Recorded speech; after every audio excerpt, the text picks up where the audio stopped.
Okay, this one's a little bit different, not really the sort of video I usually make, but I think it's important, and it's regarding one of our main allies, Japan.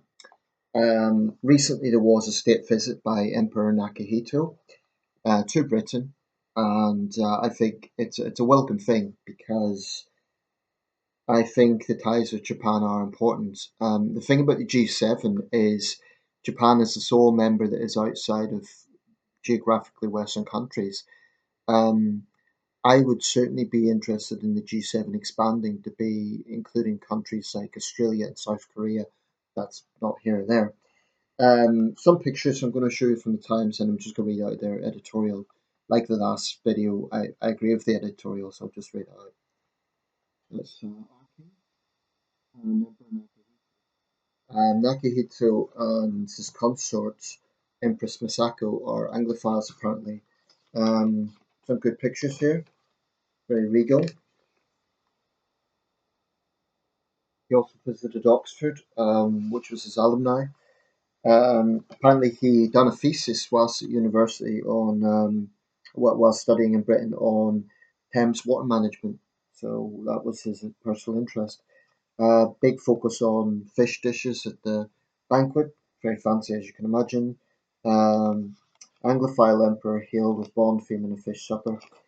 For me, something like this, whilst I'm just getting to the editorial, is very, very important post Brexit, and I really think we should do more of it, frankly. I mean, a state visit takes a lot of organisation, but there's other countries I think we should be strengthening ties with.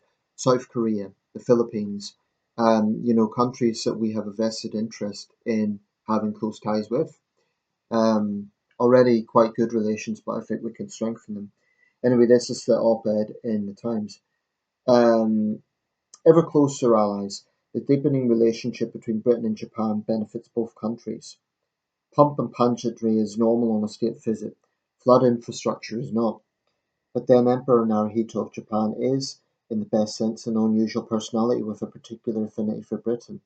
His enthusiasm for the Thames Barrier, which he toured at the beginning of his state visit this week, is the consequence of a thesis he wrote after 2 years spent studying in Oxford in the 1980s on commerce in the River Thames in the 18th century. It was a happy time, he recalled in a memoir titled The Thames and I, because the then Prince could live like a private individual and explore British traditions such as the pub crawl, and it is fortunate for both countries that this emotional bond exists, for the relationship that has acquired a new importance. As island democracies that bookend a Eurasian landmass whose security is threatened by autocrats, the two countries have much in common. As well as having flagging economies and ageing populations, they both need new friends. Brexit has forced Britain to look beyond Europe for trading and strategic partners. The integrated review of the country's security in 2021, this is our country, dated in 2023, announced a growing focus on Asia. Japan, meanwhile, has found itself increasingly threatened by a newly assertive China and decreasing share of the support of the superpower that has protected it since the Second World War. President Trump's time in office alerted the Japanese to that danger, which may be reprised after this year's election. Japan knows it needs to strengthen its other relationships. The two countries' desire for mutual support has borne fruit in a range of different ways.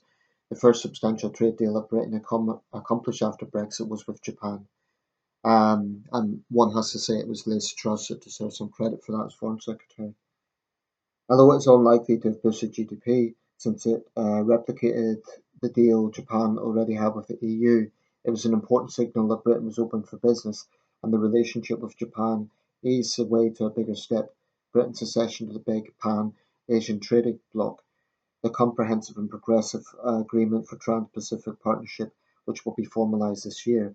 Growing insecurity has led Britain and Japan to work more closely on security. The Hiroshima Accord, a defence cooperation agreement signed last year, that would be at last year's G7 summit, describes them as each other's closest security partners in Asia and Europe. It is a powerful statement of a shared view on a range of issues, including Ukraine and Taiwan. Japan has taken a strong line in Ukraine, this month sanctioning a swathe of companies that were found to be supportive of Russia. And just a point about that, I'm interjecting here. It proves that support for democracies like Ukraine is not some sort of Western agenda. I mean, this is a powerful statement because country like Japan. It's not Western, but it's a democracy and it's sending out a message in that support. Because sometimes, it's framed as the West versus the world. I don't think it's that simple. Um, let's see. Britain has helped Japan to get involved in AUKUS, the Australian British American Security Pact, on whose door the Japanese have been banging. Discussions about high tech military collaboration are starting. The most tangible expression of the two countries' closeness is the agreement Britain signed with Italy and Japan last year to develop a new stealth fighter. Whether Britain remains on this trajectory will depend on the next government's choices. Labour gives the impression that it is inclined to pivot away from Asia and towards Europe. That would be a mistake. I'll come to that in a second. While building a better relationship with the EU is important, so is countering the threat from China posed to global security. Japan is the best friend Britain could have in that endeavour. Britain's next government should make it clear that it has no intention of stepping away. Well, I don't think it should be a case of either or. I do think hardline Brexiteer Tories have damaged relations with Europe. Not that Macron has necessarily made it easier either, but there's absolutely no reason why we can't have close ties to countries like Japan, South Korea, the Philippines, whilst also maintaining strong ties to France, Germany, the Netherlands, our European neighbours. Um, this is crucial post Brexit. A little bit of background on the Japanese monarchy, because this is another thing we have in common. We're both parliamentary democracies, we're both island nations. On the surface, it might seem that there's big cultural differences, and there are. Japan is an Asian country, it's got a very distinctive identity, and long may that continue. I think it makes it more interesting.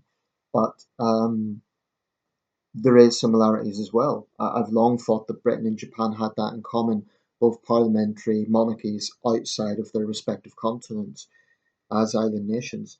The Japanese monarchy is the oldest in the world. I mean, there is a legendary line in the Chrysanthemum throne going back to Emperor Jimmu in the 7th century BC, but that may be legendary, a little bit like the Xia dynasty in China. So the first historically authenticated emperor may be, just done a little bit of research, Kinmei, who lived in the mid 6th century, which is still incredibly ancient. I mean, ours is pretty old. The House of Wessex goes back to the mid 10th century, but yeah, the oldest in the world is Japan. So we have that in common. Of course, it's difficult history. I watched the Railway Man recently. We can't gloss over World War II. But Japan, crucially, has really changed its constitutional mindset since then. Yes, there's historical revisionists in Japan, but it's a country I have a lot of respect for, actually, and it makes total sense that we're close to it. Um, so, yeah, I welcome the state visit. Um, the political side was waived because of the general election, so usually there'd be a visit to the Prime Minister. But anyway, for what it's worth, it was a good visit, and I hope we have more like it.